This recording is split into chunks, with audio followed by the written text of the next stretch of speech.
of Coins is a dark detective story set in Brighton in 1937.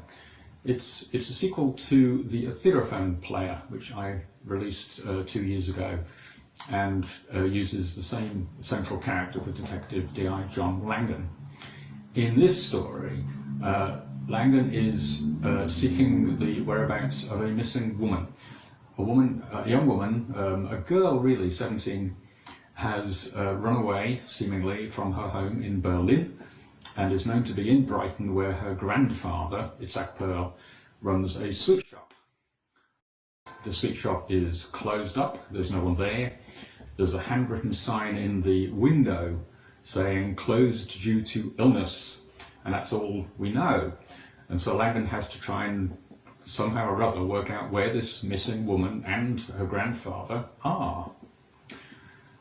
Simultaneously with this, John Langan's sister Anne, his adult sister, has been released from the institution that she spent her entire adult life in. Anne fell pregnant very early in life at 16. This was, of course, a huge scandal and shame to her family.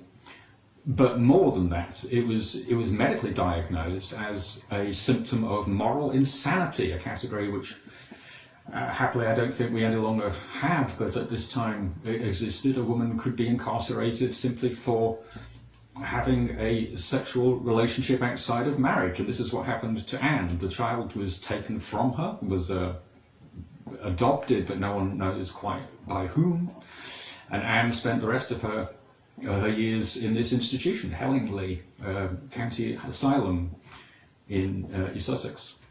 And at her change of life, Anne is thought to have stopped being in danger of any further pregnancies, which is the ostensible reason given for incarcerating her, and so is released, and she's released into John Langan's care. This happens at the end of the Etherophone Player, where Anne is released finally from the institution into the world.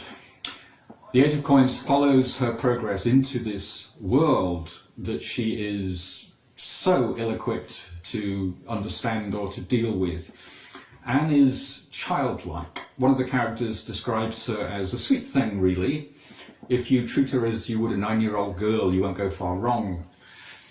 Anne is trusting, she's emotional, she's easily led, she's very vulnerable.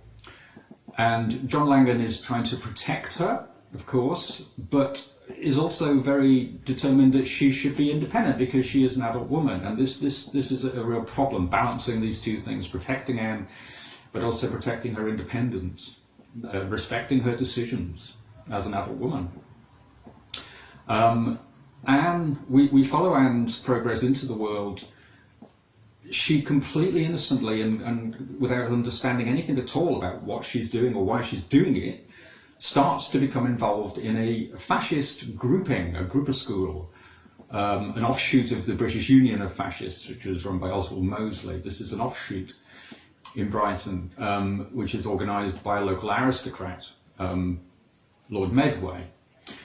Anne meets Lord Medway's chauffeur, who's called Ray Tovey, and Ray Tovey starts to romance her. He in fact falls in love with her.